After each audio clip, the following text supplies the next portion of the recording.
ꯄꯥꯎꯆꯦꯗ ꯌꯨꯝꯐꯝ ꯑꯣꯏꯕ ꯃꯔꯨꯑꯣꯏꯕ ꯄꯥꯎ ꯈꯔ ꯑꯞꯗꯦꯠ ꯇꯧꯖꯔꯤ꯫ ꯄꯨꯛꯆꯦꯜ ꯁꯦꯡꯅ ꯊꯕꯛ ꯇꯧꯔꯕꯗꯤ ꯃꯅꯤꯄꯨꯔ ꯆꯥꯎꯈꯠꯄ ꯀꯨꯏꯔꯔꯣꯏ ꯆꯤꯞ ꯃꯤꯅꯤꯁꯇꯔ꯫ ꯌꯦꯛꯅꯕꯅ ꯀꯅꯥꯅꯣ ꯃꯔꯨꯞꯅ ꯀꯅꯥꯅꯣ ꯍꯥꯏꯕ ꯈꯪꯗꯅ ꯄꯣꯂꯤꯇꯤꯛꯁ ꯇꯧꯔꯒ ꯂꯩꯔꯝꯕꯗꯒꯤ ꯑꯩꯈꯣꯏ ꯃꯁꯦꯜ ꯄꯪꯈꯠꯇ ꯈꯠꯅꯔꯒ ꯂꯩꯔꯝꯕꯅꯤ꯫ ꯍꯧꯖꯤꯛꯇꯤ ꯄꯨꯝꯅꯃꯛ ꯃꯥꯡꯈ꯭ꯔꯦ꯫ ꯂꯝꯗꯝ ꯑꯁꯤꯗ ꯂꯩꯃꯤꯟꯅꯔꯤꯕ ꯑꯩꯈꯣꯏ ꯃꯁꯦꯜꯒꯤ ꯃꯔꯛꯇ ꯀꯠꯊꯣꯛꯄꯒ ꯂꯣꯏꯅꯅ ꯄꯨꯛꯆꯦꯜ ꯁꯦꯡꯅ ꯊꯕꯛ ꯇꯧꯃꯤꯟꯅꯔꯤꯕ ꯃꯈꯩ ꯃꯅꯤꯄꯨꯔ ꯆꯥꯎꯈꯠꯄ ꯀꯨꯏꯔꯔꯣꯏ ꯍꯥꯏꯅ ꯆꯤꯞ ꯃꯤꯅꯤꯁꯇꯔꯅ ꯐꯣꯡꯗꯣꯛꯈ꯭ꯔꯦ꯫ ꯉꯁꯤ ꯆꯤꯞ ꯃꯤꯅꯤꯁꯇꯔ ꯁꯦꯀ꯭ꯔꯦꯇꯦꯔꯤꯌꯦꯠꯇ ꯄꯥꯡꯊꯣꯛꯄ ꯐꯤꯁꯔꯤ ꯗꯤꯄꯥꯔꯠꯃꯦꯟꯠꯀꯤ ꯃꯈꯥꯗ ꯑꯦꯁꯤꯁꯇꯦꯟꯁ ꯐꯣꯔ ꯄꯦꯗꯤ ꯀꯝ ꯄꯤꯁꯤꯀꯜꯆꯔ ꯁ꯭ꯀꯤꯝ ꯔꯤꯂꯤꯁ ꯇꯧꯕꯒꯤ ꯊꯧꯔꯝꯗ ꯁꯤꯑꯦꯝꯅ ꯄꯥꯎꯃꯤꯁꯤꯡꯗ ꯍꯥꯏꯈꯤ꯫ ꯂꯩꯉꯥꯛ ꯑꯁꯤꯅ ꯁ꯭ꯀꯨꯜ ꯐꯒꯠꯍꯟꯁꯤ ꯃꯤꯁꯟꯒꯤ ꯃꯈꯥꯗ ꯁ꯭ꯀꯨꯜ ꯀꯌꯥ ꯁꯪꯒꯥꯈ꯭ꯔꯦ, ꯀꯌꯥ ꯑꯃꯁꯨ ꯁꯪꯒꯥꯅꯕ ꯊꯧꯔꯥꯡ ꯇꯧꯔꯤ꯫ ꯃꯇꯧ ꯑꯁꯨꯝꯅ ꯑꯩꯈꯣꯏꯅ ꯊꯕꯛ ꯑꯃ ꯂꯣꯏꯁꯤꯜꯂꯒ ꯆꯠꯄ ꯃꯊꯧ ꯇꯥꯏ꯫ ꯃꯁꯤꯗ ꯅꯠꯇꯅ ꯂꯩꯉꯥꯛ ꯑꯁꯤꯅ ꯐꯤꯁꯔꯤꯒ ꯃꯔꯤ ꯂꯩꯅꯅ ꯄꯥꯏꯈꯠꯂꯤꯕ ꯁ꯭ꯀꯤꯝꯒꯤ ꯃꯅꯨꯡꯗ ꯄ꯭ꯔꯥꯏꯝ ꯃꯤꯅꯤꯁꯇꯔ ꯃꯣꯗꯤꯒꯤ ꯄ꯭ꯔꯙꯥꯟ ꯃꯟꯇ꯭ꯔꯤ ꯃꯠꯁ꯭ꯌ ꯁꯝꯄꯗꯤꯌꯥ ꯌꯣꯖꯅꯥ ꯁ꯭ꯀꯤꯝꯒꯤ ꯃꯈꯥꯗ ꯂꯨꯄꯥ ꯀ꯭ꯔꯣꯔ 13ꯒꯤ ꯄ꯭ꯔꯣꯄꯣꯖꯦꯜ ꯑꯃ ꯊꯥꯕꯅꯤ꯫ ꯍꯧꯖꯤꯛ ꯂꯨꯄꯥ ꯀ꯭ꯔꯣꯔ 4 ꯍꯦꯟꯅ ꯄꯤꯔꯛꯈ꯭ꯔꯦ, ꯑꯊꯨꯕ ꯃꯇꯝꯗ ꯔꯤꯂꯤꯁ ꯇꯧꯔꯛꯂꯒꯅꯤ꯫ ꯁꯤꯑꯦꯝꯅ ꯍꯥꯏ ꯁ꯭ꯀꯤꯝ ꯑꯁꯤꯒꯤ ꯃꯈꯥꯗ ꯄꯥꯏꯈꯠꯂꯤꯕ ꯐꯤꯁꯔꯤꯒ ꯃꯔꯤ ꯂꯩꯅꯅ ꯊꯕꯛ ꯇꯧꯔꯤꯕꯁꯤꯡꯅ ꯀꯠꯊꯣꯛꯄꯒ ꯂꯣꯏꯅꯅ ꯊꯕꯛ ꯇꯧꯕꯤꯌꯨ꯫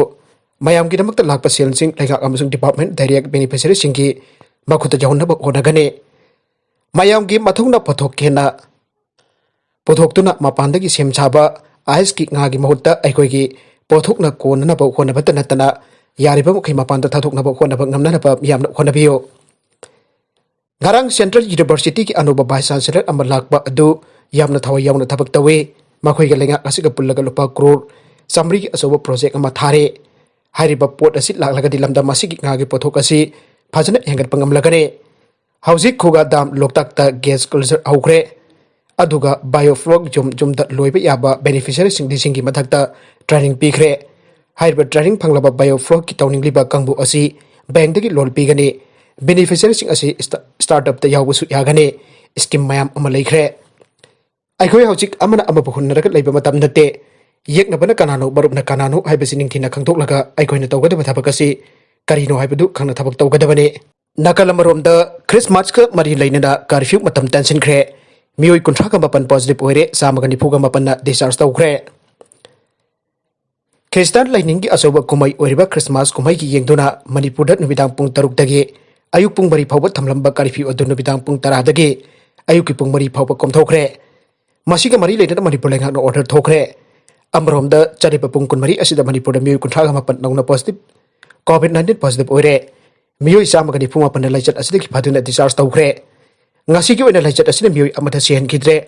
ꯍꯦꯜꯊ ꯗꯤꯄꯥꯔꯠꯃꯦꯟꯠꯀꯤ ꯑꯦꯗꯤꯁꯅꯦꯜ ꯗꯥꯏꯔꯦꯛꯇꯔꯁꯨ ꯑꯣꯏꯔꯤꯕ ꯗꯤꯄꯥꯔꯠꯃꯦꯟꯠ ꯑꯁꯤꯒꯤ ꯋꯥꯉꯥꯡꯂꯣꯏ ꯗꯣꯛꯇꯔ ꯈꯣꯏꯔꯣꯝ ꯁꯁꯤꯀꯨꯃꯥꯔ ꯃꯉꯥꯡꯗ ꯊꯥꯗꯣꯔꯛꯄ ꯆꯦꯔꯣꯜ ꯑꯃꯅ ꯍꯥꯏ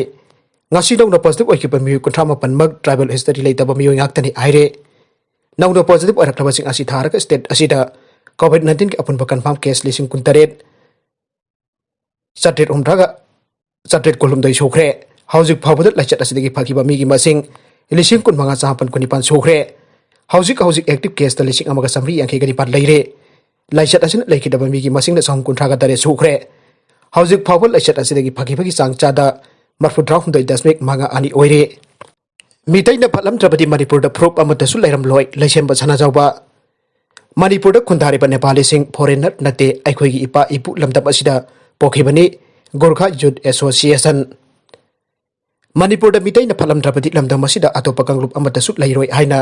ꯔꯥꯖ꯭ꯌ ꯁꯚꯥꯒꯤ MP ꯂꯩꯁꯦꯝꯕ ꯁꯅꯥꯖꯥꯎꯕꯅ ꯐꯣꯡꯗꯣꯛꯈ꯭ꯔꯦ꯫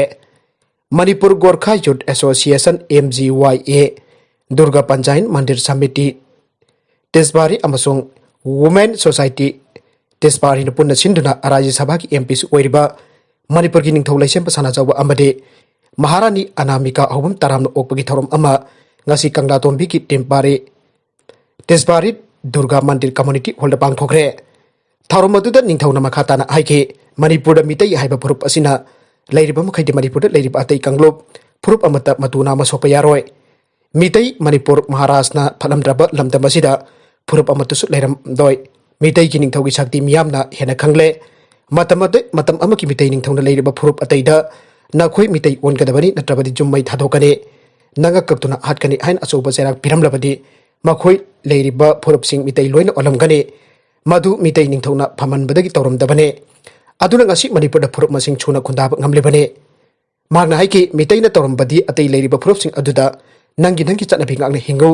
मधुदा कनागुंबना अखोइदी अकनबनी अंगंबनी हाइदुना केहलकलबदी मणिपुर की महाराजना थेंगनगनी हाइदुना सही लिसिंग केहदगी अखोइ हिंगिनरपने मधु हौजिक मणिपुर की महाराजदा खरमखै मांखरबसु मणिपुर की मियाम की थमोइददी लेरे मरमदुना अखोइ हिंगिनसी वखल थेनगुमसे लमदम असिदा अखोइ फावब लेफम लेतदुना वानरिंगैगी चैरक्ता मिटोप कौशलगल लेहनबगी थबक तोक्लसे लैरिबा अखोइ खरा असिदि सेंगना पुक्सिल तिन्नना नुंसिनना लेमिनजे अदुगा अखोइगी आइडेंटिटी गाक्तुना चौखटपा मणिपुर अमा सेमगटमिनसे अदुगा तुंगी हौरकदब मिरोलसिंगदा पिरमसे मसिदा नतना लेमिनरिबा कांगलुप फुरुप अमना मुथरक्लबदा अतै लेरिबा फुरुप कांगलुपसिंगना चिंखननबा होनमिनसे लमदम असिदा लेमिनरिबा मणिपुर की नेपालीसिंग गोरखासिंग अमदि अतै लेरिबा कांगलुपसिंग मणिपुर की हाइना खनबियो मणिपुर की थबक तौमिनसी कांगलुपसिंग असिना मुथरक्पदा अखोइने हेन मुतकिनबा होनबकी महूत कन्बिननबा होनगदबने आइनसु माकना मखाताना फोंदोखे थौरम असिदा सरुक याखिबा गोरखा यूथ एसोसिएशन की प्रेसिडेंट शिवा कुमार बासनेट ना हाई मणिपुर खुंथारिबा नेपाली नत्रगना गोरखासिंग असि महारानी ईश्वरी देवी की सेवारी ओइना लाखिबसिंग अदुगी मसा मसु गाक्तने अदुबा मणिपुर की लुप खरनदी मणिपुर खुंथारिबा नेपाली अमदे गोरखाबु मणिपुर की सिटीजन्स ओइना लौरबसु वखल मपुंग फादबा लुप खरनदी नेपाली बो मतम खुदिमक्ता फॉरेनर गुम यंगबिरे ngasi मणिपुर की निंगथौ लाकपगी तंचा असि लौरगा नेपाली सिंगी माइकेदी की फोंदोक निंबदी नेपाली सिंग असि मणिपुर हुराल लाना द चंगलखिबा नते आइन नजादब मोंगद मणिपुर लाखिबा फॉरेनर सु नते अखोइगी इपा इबु लमदम असिदा पोकपा चावब तौग्रबने अखोइसु मणिपुर की सिटीजन्स अम ओइबगी हक अदु भंगलबने आइके मरगसिदा स्पेशल स्टेट्स फॉर मणिपुर हाइबा हिरमदा डिसेंबर 13 तरुक मियाम की मिफम अमा पांगथोकलगने कोकोमे डिसेंबर 13 लौगदोरिबा मियाम की वरेप होम मिनिस्टर दा थमगने सुनील कराम स्पेशल स्टेट्स फॉर मणिपुर हाइबा हिरमदा नोंगमगी ओइबा मियाम की मिफम अमा लागलिबा डिसेंबर की सेसत 13 की अयुक पुंग 13 रोम ताबा मतमदा अयुक की पुंग 13 ताबा मतमदा कोनोंग ममांगदा लेबा सिटी कन्वेंशन दा बागथोकलगने आइना कोकोमिना पाउमिसिंगदा फोंदोखरे ngasi nungthil lampen da leiba UCM gi mayai loisangda pangthokpa pawgi mipam amada kokumbi ki coordinator Sunil Karamna hai convention asida manipur da khundari ba furup sing losing baseng lamdam asigi akhang ahi sing amadi CSO sing loinana mari leina ba khudimak na saruk yabiyu amadi wakhalon puthokpiyo manipur da punni hingminna ba yaba autonomy phangba yaba wakhalon asida miyam pura mak saruk yaminase manipur da khundamina riba furup sing asi sahi cha kya dagi auna nungsi janan lemina tuna lagli adubo मरगसिदा फुरुप मसेल की मरकता तोंगान तोंगान बा वखलोल अमदि issue कया पुथोकना बा मानबा मौंग the तौरलिबा असि थदोकपियो Manipur the खुंदामिनि Riba फुरुप सिंग पुन्ना हिंगमिनाबा याबा अमदि पुन्ना चौखटमिनाबा याबा लंबी the संगसिनमिनासे अपिकपा फुरुप pot नमत पिबा तुहत पिबगी वखलोल अदु थदोकपियो अपिकपा फुरुप तगी असोबा फुरुप फावबा पुन्ना हिंगमिनाबा याबा वखलोंदा stage अमा पुन्ना तानमिनासे अपिकपा फुरुप तगी असोबा फुरुप फावबा मागी मागी ऑटोनोमी लेबा यानरबा वखलोंदा कोकोमीना चंगसिनजरकपने डिसेंबर 13 लौगदबा मियाम की वरेप अदु मणिपुर लाकदोरिबा होम मिनिस्टर दा पिसिनगनी हाइके पाउगी मिफम असिदा सरु याकिबा कोकोमेगी assistant coordinator Longjam Ratna high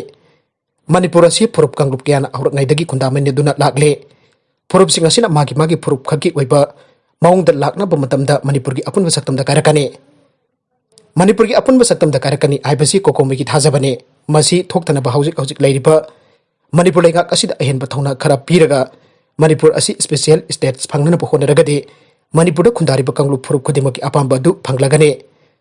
मसिदा नतना ममांगैदगी लेरकबा Manipur की अपुनबगी सक्तमदसु अहोंबा लैररोय मरमतुना लागलिबा डिसेंबर 23 ता पांगथोकदरबा मियामगी मिफम असिना सरुक याबियु अपुनबा वरेप लौमिनसे अरोइबदा कंटेंट असिगी मरुइबा पाउ खरा असिबा पाउदम जरिबा Manipur local news YouTube channel अमदी फेसबुक पेज असिदगी यंगबिर पुनमुक पथागचरी चैनल असिन अदुमदा कानरबदे